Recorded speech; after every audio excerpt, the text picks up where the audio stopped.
Hey, welcome to Smoking Eagle's Rod Shop. Today, I've got a little bit different project we're going to do. I think you guys are really going to enjoy it. I've got this cheap, make-your-own hanging light kit off of Amazon for, I think it was less than 10 bucks. I'll put a link in the description so you can get this one too, or one similar to it. And yeah, well, what are we going to do? Well, we're going to take this old Ford tractor hydraulic oil can, and we are going to make a hanging light to hang right over top of the bar. I think this one's really cool because it says like tractor lube, transmission hydraulic lubricant, distributed by your Ford tractor dealer. Super cool. I'm going to figure out what to use on the outside of this just to bring some of the shine back to it, but for right now we just need to make it a light and get her hung up. Now, you don't have to have a cool old can like this to make this light. You could literally use an old bean can, turn it upside down, drill a hole in it, boom. You've got a hanging light. You could also use an old galvanized gas can like this one that I got from out at my grandfather's. You could use a 5-gallon bucket if you wanted to.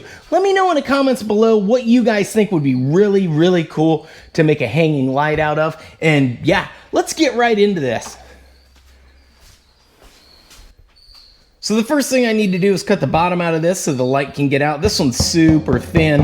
I don't want to screw up the patina on the outside of the barrel, so I guess I don't really have a good solution. I'm just gonna cut in here with my angle grinder so that I can get down in there and maybe get my body saw and cut around the outside edge. I don't know. It's gonna be trial and error like usual.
All right, so I kind of got the bottom open there. There's a little bit of slimy stuff still in there. I didn't rinse this out. I just turned it upside down in my waste oil barrel for like 2 days, and I said, good enough. It's just old hydraulic fluid.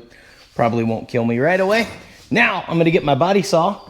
If you don't have a body saw, yeah, I would say maybe a jigsaw. You could get a jigsaw around there. May not be super easy, but I'm sure it would work. I'll get the air compressor kicked on and we'll get to chopping.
All right, that was quick and easy. That was actually real time. I didn't slow that down at all.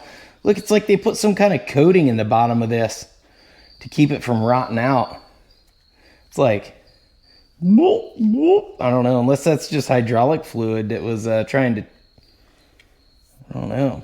Because it's like, that down there is like not hydraulic fluid. It's like rubbery.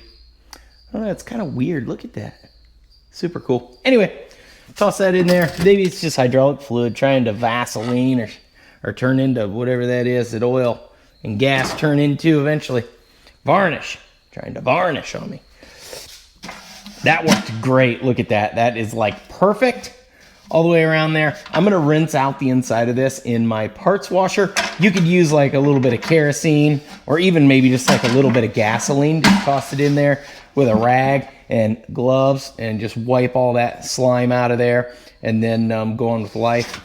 But yeah, I'll go toss this in the parts washer, get her cleaned up a little bit, and meet you back here in just a minute.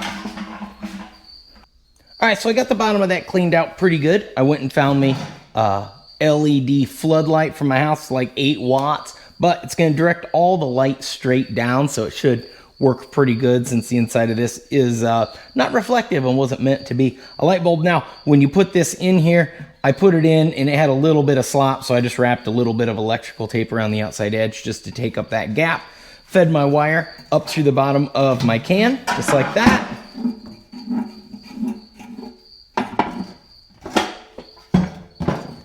Plugged it in, and there it is. Now this hole is off center, so this hangs at just a little bit of an angle. I can either wrap this around here like this to hold my handle up, that straightens it up just a little bit. Or, I mean, I guess if you were really anal, you could drill a hole in the center of this can, but why waste all that time when you can just hang it up like this and be happy with it? I'm gonna figure out what I need to clean up the outside of this and make it shiny. Maybe my shine juice that I use on the van and the Buick will work good, help kind of bring some life back into this. I don't know. Let's give that a shot. Oh, let me turn this on for you. Now remember, I got this place lit up like the 4th of July with LED lights on the ceiling. And look, you can still see the light coming out of the bottom of this. So it'll work really nice over my bar or maybe in your dining room or over top of your pool table. Who knows? Yeah, this is coming along really, really good. So I'm going to get this cleaned up. I'll meet you guys back here in just a minute. We'll hang this thing over the bar.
Wow, as you can see, Zep Floor Wax wins again. That's 3 coats. Of course, it'll get shinier if I put more on it, but it should stay just like this. Now you can actually read it. It's dry already. It's been literally maybe 10 minutes. Yeah, I think that turned out really good. So let's go hang it up over top of the bar. And here's what we ended up with. Check that out. Man, I am happy with that. That looks so cool. And the Zep Floor Wax really shined her up so you can read all the stuff and see all that cool patina. Look, it even puts out a bunch of light. I mean, I got this place lit up with LEDs, and check this out. It's putting out a ton of light. Now with this little light kit, it also came with a couple of more hooks. It came with these little clips. It came with anchors for drywall, so you could hang this thing over your kitchen table or your pool table, maybe your bar, who knows. Yeah, that is so cool. I'm really happy with that. I hope you guys enjoyed this quick little project. So next time you're at the swap meet, yard sale, who knows where, an auction or something, and you see a cool old can and you go, man, that is really cool, but what would I do with it? Well, now you know. You can come back to this video. You can look in the link in the description. You can get this light kit and you can toss up a cool light, or maybe you can make a handful of them and you go sell them, make you a quick buck. I'm sure people would pay some big dollars for this thing. Yeah, it took me maybe 45 minutes to make this thing, so let me know in the comments below what you think would make a cool hanging light like this. I'm going to post some other videos around my melon here of things we're doing around the shop. We've got a $3 membership program here on YouTube that helps me do these cool projects like this with you guys. So if you're interested, go check that out. We've got merch available on our website, hats, sweatshirts, because it's getting a little bit chillier out. We've even got beanie hats with our logo on them. Yeah. Oh, and we have a Facebook group. So if you build one of these hanging lights, go post pictures of it over there and show us what you made. Well, I got to get on to the next project. So until next time, keep on wrenching.